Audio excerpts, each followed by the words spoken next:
I'm not gonna lie, I do miss playing Santa Claus. And we've been over here today making videos and just crazy stuff. Decorated the house crazy, crazy, stupid for Christmas. But I miss playing Santa Claus. And I miss I miss waiting on Santa Claus.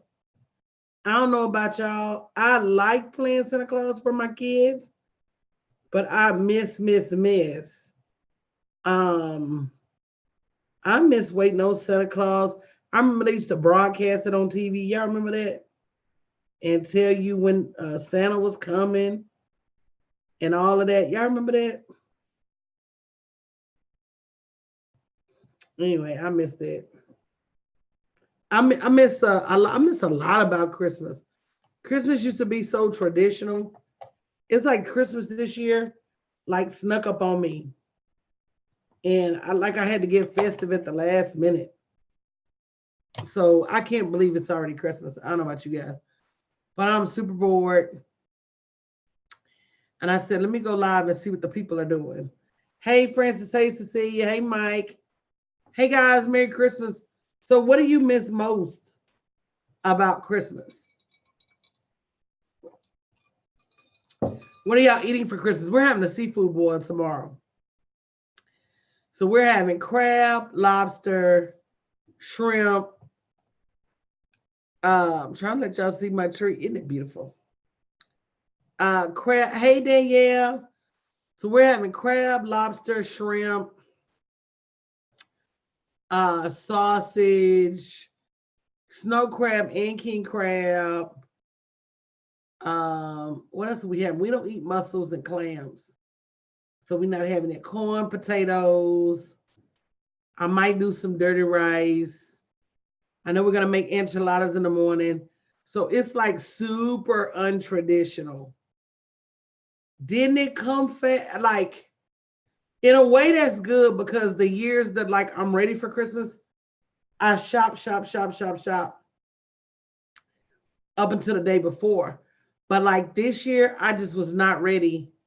So it took me like to the 11th. So let me tell you what we've been over here doing. If y'all didn't see the video, so I got all of these glasses, right? At these,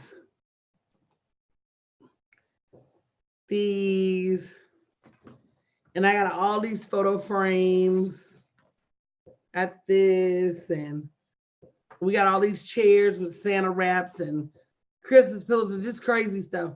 So we just been over here wearing glasses and laughing and kiki and kaka. But Alana, I'm like you. Like I used to have a super big family. It seemed like it seems like now my family's not big or close. So I do miss that part of Christmas. But you know, you have to make your own traditions after a while. So it looks like we have a new one. We'll make a Christmas video like every year. But I do miss that. I miss the family coming over. And I don't know about y'all family, but my family used to eat like super late. Thanksgiving and Christmas, we didn't eat till like 5 or 6. I don't know why, but like I would be talking to everybody else and they'd be like, we ate already, but we never ate that early. Hey, Dwight, Merry Christmas. We never ate that early. So y'all know what's next yet, right? This new year. Y'all ready? 2020 has the opportunity to be a very, very dangerous year for a lot of different reasons. I think 2020 is going to be the year of the breakthrough. I think 2020 people are going to start to get the fact that you don't have to work a job. A lot of y'all ate late too. I used to feel messed up. Like, why is my family eating so late? Yeah. Let me tell you, when I was little, my parents used to always tell, my mom used to always tell me, don't grow up so fast. And I didn't really get it then. I get it now. Mama used to say, take your time, young man. Mama used to say, don't you rush to get old. Y'all remember that song? Yeah. So now y'all ate around 6. Yeah, we ate late too. I know people that used to eat at like 11 or 12. But I don't know why we ate so we ate Christmas dinner like the same time we ate every other meal. You remember that song, Alana? So like now I kind of get it. Like, ooh, hey Diane. So now I kind of get that whole don't you rush to get old. Take your time. Time runs fast. I had to actually pull out my old what's it called? My old chaplain's badge and officiate a funeral service last weekend. And that was my point. Like, don't blink. Life goes so fast. And y'all ate between 12 and 2. Brenda, that's early. By the time we ate dinner, we were like starvation. And I don't know why we ate so late. Because it's not like my grandma was cooking. My grandma always cooked the day before. Do y'all remember? Let me ask y'all this to make sure I'm not crazy. Do y'all remember like food like used to never go bad? Do y'all remember that? Thank you, teacher, for sharing. Do y'all remember like food? My grandma would cook like the day before and literally leave everything on the stove. Chitlins on the stove, cornbread in the oven, dressing in the oven, turkey, chicken, ham in the oven, greens on the stove, macaroni and cheese. Yeah, but I'm Tennessee too, Brenda. Born and raised, and we ate late. I am Tennessee too, born and raised. Do y'all remember that food used to never go bad? Like my grandma never put, if she started cooking on Christmas Eve, nothing went into the refrigerator till after everybody ate. I remember that. I remember that like it was yesterday. Like all the food would still be out. I don't care. Green beans, greens, yams, ham, potatoes. I don't know. If she never put, well, I don't know where Denmark is in Tennessee. I'm from Pulaski. Now it's Denmark because Pulaski, Tennessee is long. So there's like 3 parts to Tennessee between Memphis and Nashville. Okay, I'm from Pulaski, which is between Nashville and Alabama. But food used to never go bad. And there was always, always, always food out. Girl, yeah, you can't do that now. Let me tell you, I had our Thanksgiving catered from this soul food place in Houston called Mickey's. And if I tell you uh our food, now I know where Clarksville is, West Tennessee. West Tennessee. Now I know what Jackson is because my aunt used to go to Lane College. Pulaski, Tennessee is the home of the Ku Klux Klan. If you don't remember anything else, remember that. We used to have major Ku Klux Klan marches like every Martin Luther King Day. But yeah, Diane, you're right. You can't leave food out nowadays. So I had my Thanksgiving cater from this soul food place in Houston called Mickey's. And my dressing literally spoiled on me. So when we went back like the day after Thanksgiving to tell them the dressing spoiled, and we asked them, hey, did other people have this problem? And they were like, oh, we really can't tell you that. When they say that, that's a yes. When they say, oh, we really can't tell you if other people had this problem or not, that's a yes, friend. And so I heard about 4 or 5 people say that they dressed and turned on them this year. but it's because it's still so hot. It's December and it was literally like 75 degrees today. Hey, Judge, Merry Christmas. Maybe 80. So that's what we've been doing tonight. We've been up in here trying on glasses. We'll be the snowmen for a minute. Then I got some glasses that say ho, ho, ho. Then I got some ones I'm going to wear tomorrow with my gold outfit. I'm wearing these tomorrow. So, yep. And then I've been in here making videos with my makeup artist, DePaul. And then we got all these little frames we were taking pictures with. Just crazy stuff. Now I miss my mom. I miss my mom because she has some stories. I'm not fly at all. We've been over here just doing something to have fun.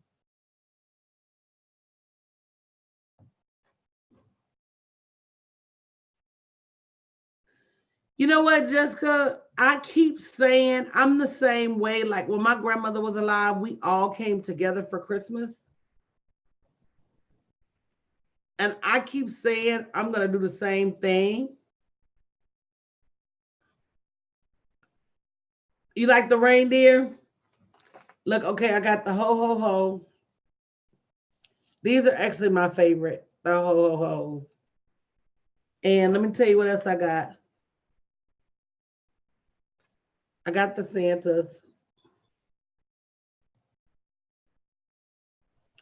Oh, but I got green ones. I got bags full of glasses. So, yep, tomorrow we're having a seafood boil. But I keep saying I'm going to do a family reunion. I think I'm going to do it this year. I think I'm going to do a family reunion when we leave Essence. And instead of coming home, just stop in Tennessee. Let me write it down.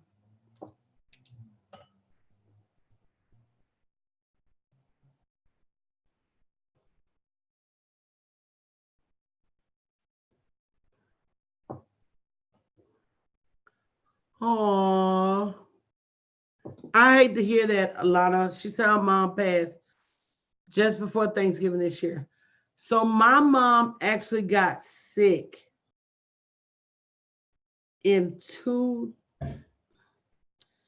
August of 2017 during Hurricane Harvey. It was like the day Hurricane Harvey hit in Houston. And so she got sick during Hurricane Harvey. She went into the hospital. She was actually in rehab in Thanksgiving. She came home for a little while. And she missed and she passed in April of the following year. So this April will be 2 years. So this is just my second Christmas without my mom. And it's hard. I'm not even gonna lie. I miss my mom. So my grandmother passed in 2015. And once she passed, it was like my mom was never the same. So I went from having all of these adult women in my life, my mom, my grandmother, my aunt. My aunt passed.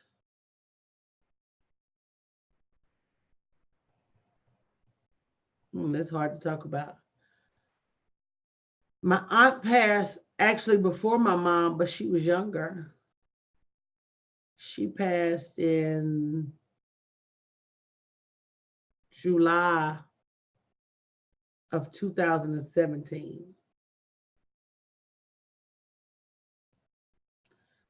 So Tony, I'm gonna tell you, do what I said I'm gonna do, and I'm actually gonna do it this year. And that's just pull all my family together, all the cousins. And my hardest thing is that I don't have any brothers and sisters. That I think is the hardest thing for me. I don't think I have any one person that truly understands. God, I had a good mama. My mama was so good. She was so good to me. 33 years is a long time, Brenda. I'm blessed to have had my mom till I was 47. But I had a good mama. She was a very, I'm not saying anybody mama bad. I'm not saying that. So don't get it twisted. She on that time about my mama. Now, I didn't realize until I really started coaching women to build their businesses that the majority of the women get their core strength from their mom. And for the women who don't necessarily have that encouraging cheerleader, you can do whatever you feel like you can do type of influence in their life, I become that influence because I truly believe that anyone can and is capable of generating crazy amounts of money. And the only thing that gets in the way of our success is us. And sometimes with my clients, all they need is somebody to believe in them, like their mom did, right? Because your mom had that unconditional belief in you, that unconditional love, that unconditional support. And I had a good mama. I had a good mama, and I'm blessed that I didn't procrastinate the way I did before. And that I got moving in time enough for her to not just see me flourish and know that I was going to be okay, but for me to return the favor. I think people miss the fact that you do owe your parents something. And I was able to retire my mom. I bought her a car for Mother's Day the year before she got sick. And so she was able to spend some time ripping and running with my kids, not having to worry about going to work. And I was blessed to be able to return that favor. So while I miss her tremendously, like almost every day to the point I can't even think about it sometimes. So while I miss her tremendously, I don't have the regret of not taking care of her. I remember buying her books when she went to school for her master's and things like that. So I was able to give some back and not take it all. Thank you, Romanica. And not just be in take mode. So that's the thing that I want to encourage people most is that you don't drag your feet so that you are able to, hey, Sister Cynthia, not just take care of your parents in a way that they deserve, but be able to take care of your kids in a way that they deserve and take care of yourself in a way that you deserve. Don't drag your feet. Don't keep saying it's okay for you not to make a ton of money. Don't keep saying it's okay for you, for people not to pay you. Don't keep saying that you're blessed to be a blessing. Don't keep running through the world, kissing everybody's behind. Hey, Candace, and not expecting that people pay you so that you can do what you need to do. Oh, that was the cutest picture of you and your kids, Candace. Good morning, Cynthia. Actually, it was just your kids. But don't keep running through the world thinking it's okay for you not to expect the world to pay you. God knows what you're going to need before you need it. He knows when you need to leave a job. He knows when you're going to have an emergency. He knows when you're going to need a covering. And so he provides you with ideas and opportunities to be able to cover you in that time. And when you don't take advantage of those ideas and an opportunity, you miss that window of being able to care for your family and yourself the way you need to. So don't miss the opportunity. Don't miss the window. Don't keep thinking that greatness and abundance is for other people other than you. Don't keep thinking that your house is okay and your car is okay, because they're going to break down. You're going to get tired of it. Don't think that you have a security blanket in a job, because the only real security is a bank account and good credit. Don't keep thinking that you got forever to get this done. Don't keep thinking that tomorrow's going to be a better time. The kids will be older. Uh, Things are going to slow down at my job. None of that is going to happen. You have to get out there and get this thing in spite of. In spite of. You got to stop putting your business on the back burner. Saying stuff like, well, I've had a lot of personal issues this year, so I'm just going to rest on my business. If you don't rest on your job, don't rest on your business. This is yours. There's just so many things I want women to understand. I want women to understand how great and powerful and inspirational and motivational and how worthy they are to get these racks. I mean, bottom line, I want women to stop playing second fiddle. I want women to stop compromising. I want women to stop playing small. Stop thinking that you have to move up in steps. There are levels to this stuff. There are levels. But at the same time, if you don't start big with an aspiration to be big, where do you end up? We go into the jobs and we try to take them by storm. You know, we want to be employee of the month and we want to get this promotion, that promotion. And then we come out to our business and we don't have that same zeal and zealousness for our own dreams and legacy and generational wealth. It's just so much I want women to know. I want women to know that if you stop playing games with your greatness, the money will come. The money is not a puzzle. It's not. Anybody want to know the formula for making more money? Anybody even care? Just say me. If you want to know the formula for making more money, just say me and I'll tell you. I'll honestly tell you. And I'll honestly tell you what's getting in the way of you making more money. It's the honest answer as to how to make more money is help more people and charge for it. It's that simple. It's that simple. Stop feeling like you got to be Captain Save a chick and using your time, energy, and effort for free. That's it. And so once you start to charge, you have to realize that if you don't invest in your business at least 10 to 20% of what you want to make, you'll never make it.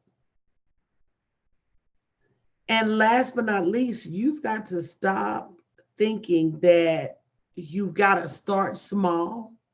Let me charge you a little bit and then move up and then move up and then move up. Because at the end of the day, the truth of the matter is you can charge people as much as you feel that you're worth. I charge a lot. Hey, Paulette, the girls are home from school. I'm super excited. One graduates in December. She accelerated her classes under the thought process that I was going to have to pay the money anyway. So I may as well just pay it faster. So her tuition grew like by 50%. Tuition that I pay cash for, by the way. But I'm blessed to have it. She graduates in December and the other one graduates in April. And I'm super excited for them. Super excited that I had the money that they don't have to leave school with tuition loans on their back. But what I was saying about women is that the more you understand your worth and what you bring to the table, the more you can charge and the more you should charge. And I just really want us to stop playing small and stop settling and stop thinking that there's going to be a better time than now, because there's not. There's not. If you're waiting on a better time than now, you look up, it's going to be something else. You look up, it's going to be something else. And I see so many women a year who miss their opportunity to move to the next level. I see so many women a year who miss their opportunity to build big brands and leave legacies. The Bible says a wise man leaves an inheritance for his children's children. The Bible also says that people that don't take care of their families, you know, they in for a rude awakening. So when it's all said and done, I never want people to think I'm special. I just will do what you refuse to do. It's as simple as that. I'm going to show up when you won't show up. I'm going to promote when you won't promote. I understand that out of the 7.5 billion people on the planet, somebody somewhere wants my stuff. And I'm not above or beyond going in search of those individuals who will pay me what I'm worth. And that's it, and that's all. I'm always in motion. And if you know me, you know that that motion pays off. And we talked about it the other night I was on with another one of my 7-figure sisters. And we talked about how it's a law of science. Things at rest tend to stay at rest, while things in motion tend to stay in motion. So even when my mom passed, I was able to stay in motion. My brand was able to stay in motion. My business was able to stay in motion. Things were able to stay in motion, not because I was necessarily in motion, but because when you create that level of momentum, when you create that level of revenue, it's hard not to make. Me now, it's harder for me not to make money than it is for me to make money. Because I shifted my paradigm. My paradigm used to be money is hard, money is elusive. The only way I could get money was to go to a job. And once I shifted my paradigm to I can earn as much revenue as I can figure out how, there's not a day that goes by that I shouldn't be generating revenue. If I'm a business, and I am a businessman, and that I have something that the world needs. And when I shifted my paradigm like that, the money started to come endlessly, relentlessly, fruitfully. And that's what I want other women to understand. Is there strategy involved in scaling from 100K to 500K, 500K to $1 million? Absolutely. Absolutely. And I can show you the strategy, but if you're not ready to go mentally, you go nowhere. So the first step really is that mental preparedness that says, I'm tired of living the way I'm living. I don't want to live like this anymore. And I'm willing to do whatever it takes for me to escape my current existence. I've never seen so many people who hate their jobs, but when they have the opportunity to escape their current existence, they won't take it. I've never seen so many people that hate their revenue. But when they get the opportunity to escape their current financial earnings, they don't take it. And so we as women have to understand that if we don't take care of we, nobody else is. One thing I'm always reminded of is that regardless as to how much the people around me love me, they can't handle my financial responsibility. It would take 10 people just to support my girls. By the time they get through Chick-fil-A and, beach parking, and we want to go to Puerto Rican, and then you got tuition and books, and I don't have enough money for rent, and I don't have gas money. So by the time you figure all of that out, you're like, man, if I put this torch down, I'm going to be in trouble. And so I always look at people who don't earn as a luxury because I don't have that luxury. So I know this is not an official broadcast, but what questions do you have? And at the point that you have to say to yourself, I'm going to choose life. I'm going to choose abundance. I'm going to choose prosperity for me and mine. I'm going to choose to build something that I can leave to my children. At the point where you start making those level of decisions, you're going to see your life change. Because when it's all said and done, no one can stop you but you. Isn't it amazing? Isn't it amazing to know that time, energy, resources even don't stop you? What stops you is you.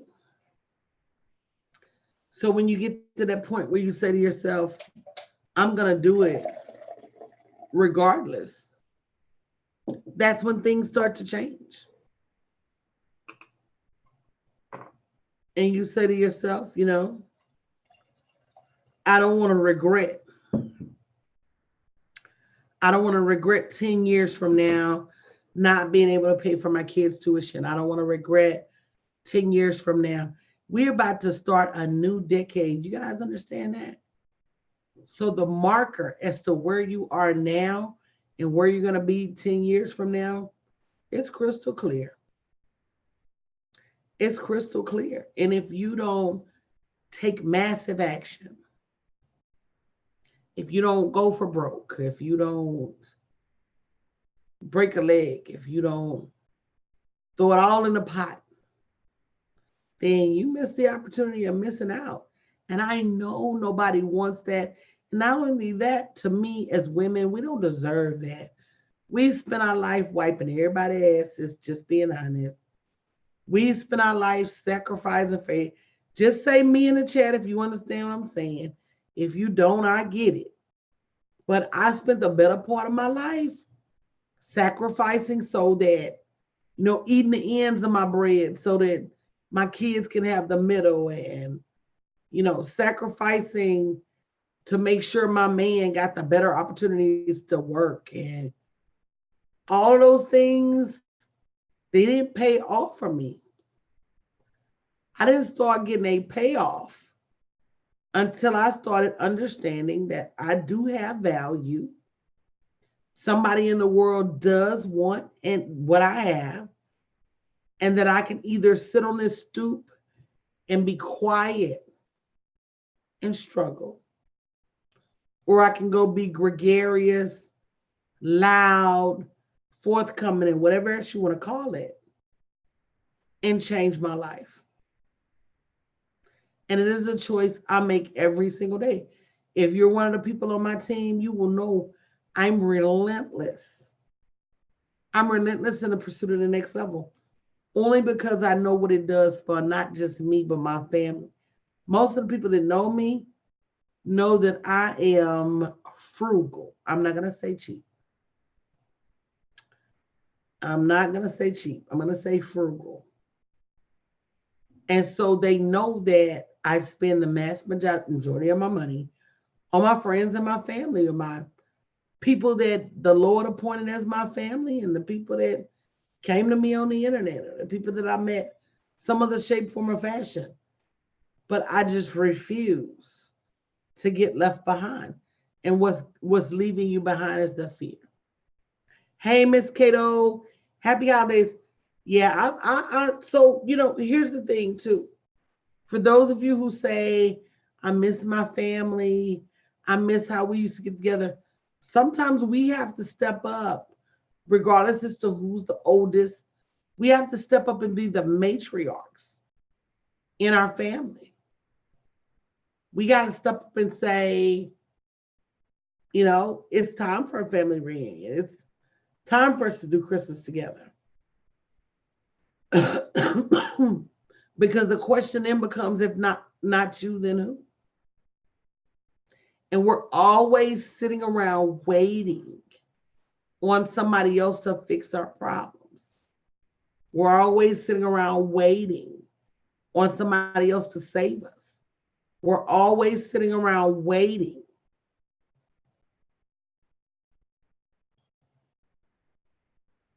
And then when the wait doesn't come the way we think it should, could come, would come, then we're disappointed.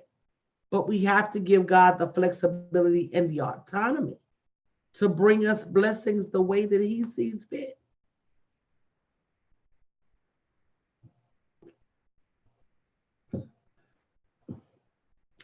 Jessica said, how do you deal with people having you do a service and not pay you, but them paying you is how you pay others? So can I ask you a hard question? Why would you do a service without them paying you? When you go to Walmart, are you able to get a loaf of bread, a pack of ham, some cheese, some Miracle Whips, lettuce, tomatoes, pickles, onions? Are you able to shop your cart in Walmart, pick up everything you need to go home and make your family some sandwiches, some chips to go on the side, some Tahitian treat, and get to the counter and say, hey, Walmart, I'll pay you later? See, at some point, you got to either conduct yourself as a business person or not. But if you can't show me the bread, if you can't show me the money, if you can't show me, why would I be over here working on your stuff?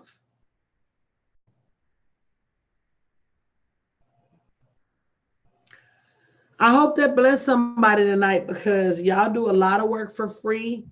You do a lot of work for cheap. It really does mess up the game.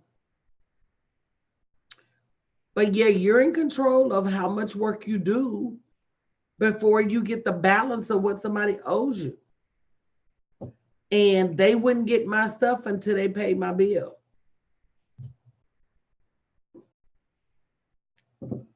So I hope that helps somebody, because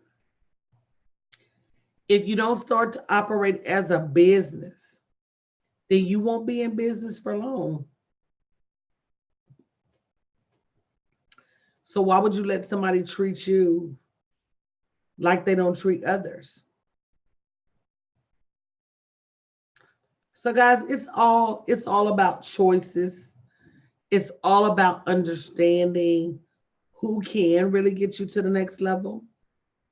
I'm going to do a video about how to choose the right coaching program. There are a lot of people out here who are going to charge as much, if not more, as me.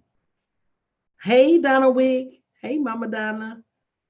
But at the end of the day, they're not going to do what they say they're going to do, which makes for so many discrepancies for generating revenue on the internet, because then somebody comes to you and they want you to jump through hoops to prove that you're the person for them, instead of using the discernment, instead of taking advantage of, what God would have them to do. Signing a contract is not enough unless you're going to base that contract. Hey, buddy, where y'all going? Come give me. I was gonna order it for you, babe. All you had to do was tell me what you wanted. Come give me a hug, mama. They can't see you. Just come give me a kiss. Hey, buddy. I was gonna order it for you, buddy. You just had to tell me what.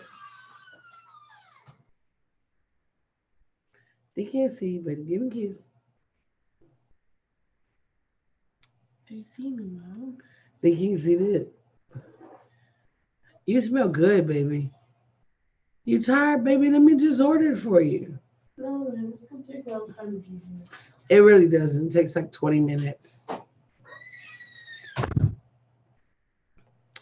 So yeah, so let's talk about signing a contract. If they have great contract, if they have great credit, then a contract is enough. If they don't have great credit, then suffice it to say that they don't have the best money handling skills. So if they're not already paying their other creditors, Discover, Visa and them, MasterCard, if they're not already paying their other creditors, what would make them pay you?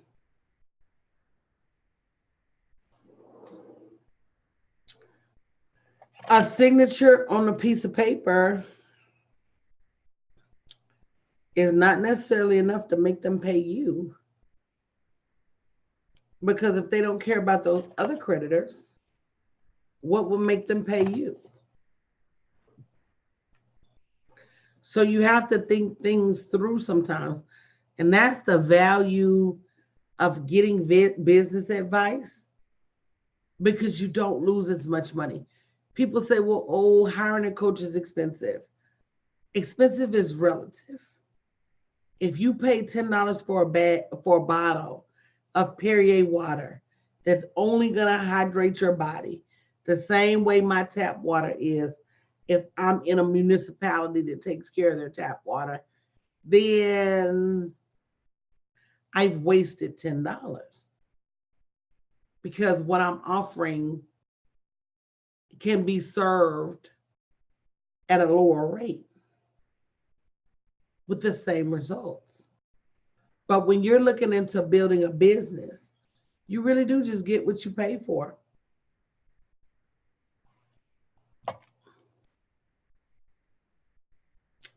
You get what you pay for. And if you don't um, understand the dichotomy of business and the personalities of people and how the human psyche works, you're going to end up working for free a lot.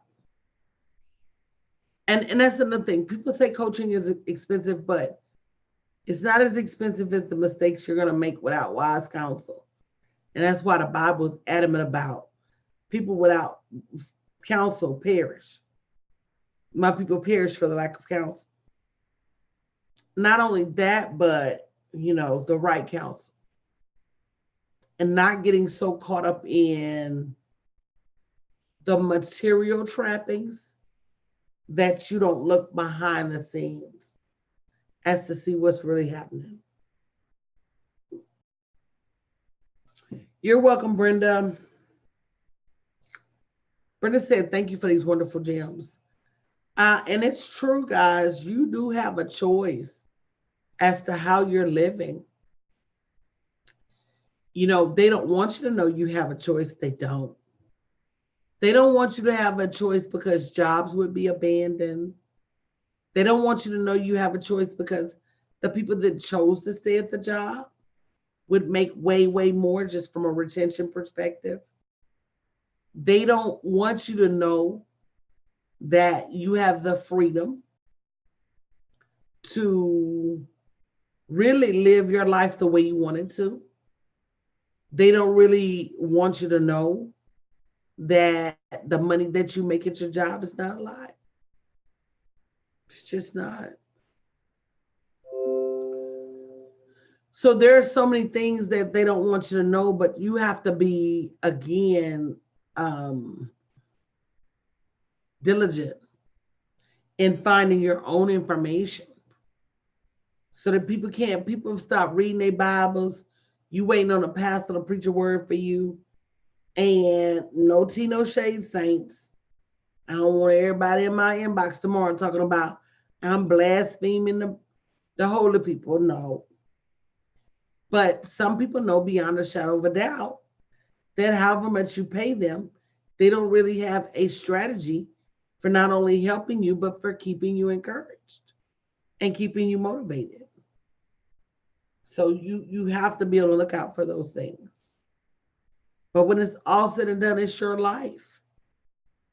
And you need to go into 2020 roaring like a lion and saying whatever I did in 2010 to 2019 that didn't serve me, I'm going to let it go.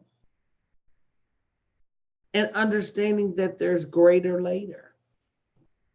You know, Steve Harvey tells stories about how he slept in his car, and Tyler Perry tells stories about how he slept in his car. At the end of the day, we're not any better. There is a price that you have to pay to move yourself beyond where you are right now. And the funny thing is, people say, well, what's the price? And that's the wrong question, because the truth of the matter is, what is your price to keep going? What is your price to not fail? What is your price to get off your job? We're not talking about a short-term vacation at the Motel 6. We're talking about forever being free from having to work some. I was talking to one of my teammates this morning, and we were talking about how we would be so unemployable right now. I can't see myself taking breaks when you want me to. My P don't work like that. And especially now that I got older. Is anybody with me? So when I gotta go, I gotta go. I don't think I owe you for, man, I don't know. You just gotta come to grips with what you owe people and what you don't. And then you have to move from there. And every now and then being okay with redefining your life and really putting people through an inspection point where you say, do you share the same messages that I do? Where we say, what do I need to do to help you get to that next level? It's all a numbers game, guys. And when you realize the fact that you dragging your feet is costing you money, it'll be an easy it's a no-brainer. You do not want to live 2020 like you lived 2019. You don't. So if anybody want to talk to you about getting your business started, hit me up. Send me a message. I'm going to be working this holiday season, trying to get my New Year's jumped off. But that should be you every year. I'm so unconcerned about hams and turkeys and dressings that I've had all my life, and more concerned about how am I going to move these people to the next level? How am I going to help my clients compete in a competitive, saturated marketplace? How am I going to help my clients build brands that build a buzz and get them beyond, the next level? All of that goes into consideration. All of that goes into consideration. So I'm going to get out of here, guys. I just want to tell you Happy Christmas. If you haven't seen the video DePaul posted on my timeline, it's hilarious. And I don't want you guys to miss out. But in the new year, stay tuned for a lot of activity. I don't want to miss you guys doing anything. If you're within 3 hours, 4 hours of where we are, you need to get there. You need the sisterhood, you need the camaraderie, you need the strategy, make it happen. Don't let money be the reason that you missed going down in the elevator. Don't let money be that reason. We've been saying it all day. Sometimes stuff go down when it's $1 million, when it's $1 billion in the elevator. Beyonce had the same opportunities as everybody else. She just took hers and used it relentlessly. So make sure you do the same. I'm going to get out of here, guys.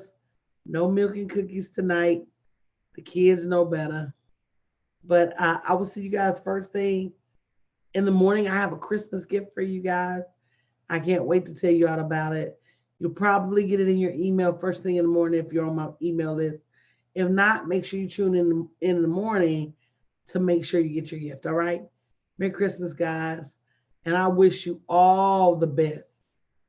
All the best for this new year and beyond. The best decision, the best products, the best services, the best profits, the biggest brands. And I'm really ready for women to take over.